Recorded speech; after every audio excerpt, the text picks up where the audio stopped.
My name is Lawrence Yombwe. I was born 2 years ago in Kalulushi on the Copper Belt. My father used to take me out for hunting trips, and so I used to learn how to hunt small animals, teaching me this and that. My father used to be a good fisherman. He used to go out like overnight shifts to go and catch fish and so on. So he went out like the normal time in the evening, overnight, and then comes back early in the morning. He went and we never saw him. He just disappeared. He went and up to today, we've never seen him. Actually today, when you see the footpaths, they remind me of the time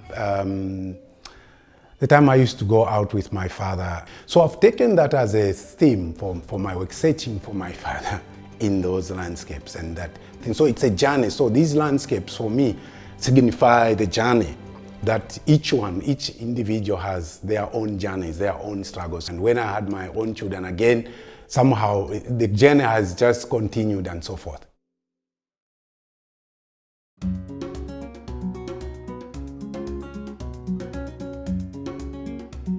My name is Agnes Boya Ngambi Yombwe. I'm a mixed media artist. When you're an artist, there's a certain thing that you do. I feel you have to make a statement, maybe to the larger community. And now I'm actually working with taboos mostly. I started in 2013. We are still practicing taboos even now. So I started collecting taboos, and I also started doing work, like painting from the same stories.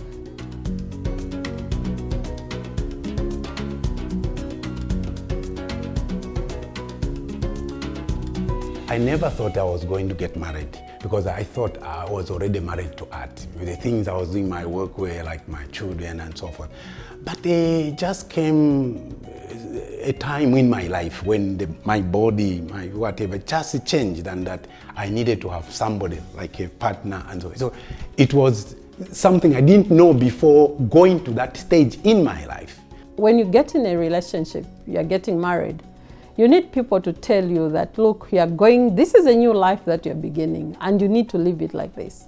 So many people just get married.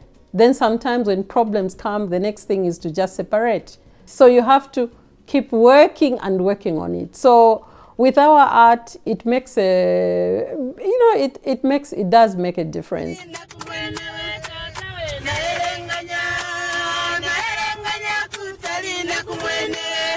When I was growing up, my mother told me that when the time comes for you to find a partner and whatever, make sure that you undergo mbusa, the ceremony, those things that you make sure that you undergo, they teach you how to live with a woman and so on and so forth. When I underwent in the mbusa, I found that it was very rich. It has a lot of meaning. We are able to borrow the symbols, the meanings, the color into our work. The human beings today in my work that you see are not actually human beings when you look very carefully. They are just symbols, but crafted in a manner that they represent a human being. Like the heads, they are all vases, the clay pots and so forth. So we felt, I feel it's something that I need to share.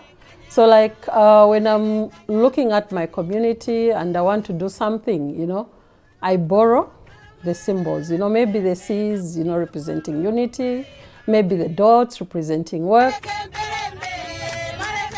So in this corner, there is actually my taboo series. So this one, it's from the taboo inspired, where it's a taboo for a pregnant woman to stand in the doorway. But with this one, I used, if you see, it's a collage-like. There is magazine paper, then these are scratch cards for talk time. From way back, the different types from different companies in Zambia.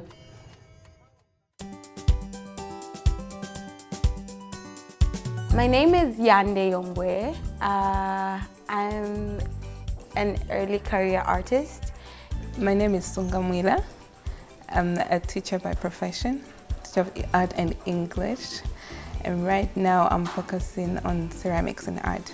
My name is Kangwa Yombwe, and I'm a mixed media artist. I think they think our family is inspiring because it's not every day that you find a family of artists, like everyone's an artist and is living on art, especially the aspect of living on art.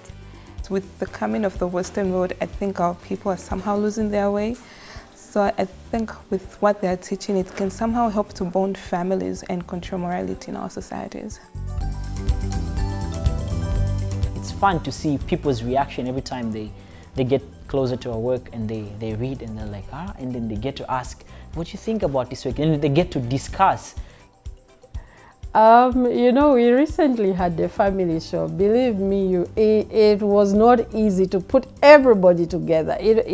But we all complement each other, you know, so yeah, it keeps us going.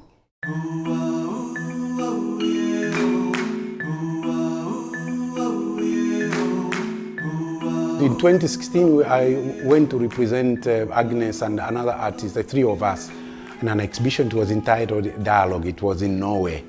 And you know, there are people, some Norwegians were, you know, Norwegians can be very conservative, and they were asking, how does this relate? Is it necessary for us to talk about Imbuza and so on? And I was very happy to talk about it, and I said, yes, you do, because if you want, you look at your rate of divorces, you know, divorce, separation, you know, the rate of divorces, and you compare with maybe our situation. So I bring this message that maybe you can learn something from us because of this tradition and what we look and how we respect about us. And you know, one of the local papers, the headline in the paper was, "Everyone needs Imbuza." So for me, that was really something, and so on. And this was like outside in Norway and so forth. Our hopes is would like this place in a sincere way, even when we are not there, to continue, you know, like contributing to community. Would like this place to develop, you know, to come up with many artists. And also the residents would like it to bring even more international people, and then mix, mingle, and exchange knowledge, so you would never know where it would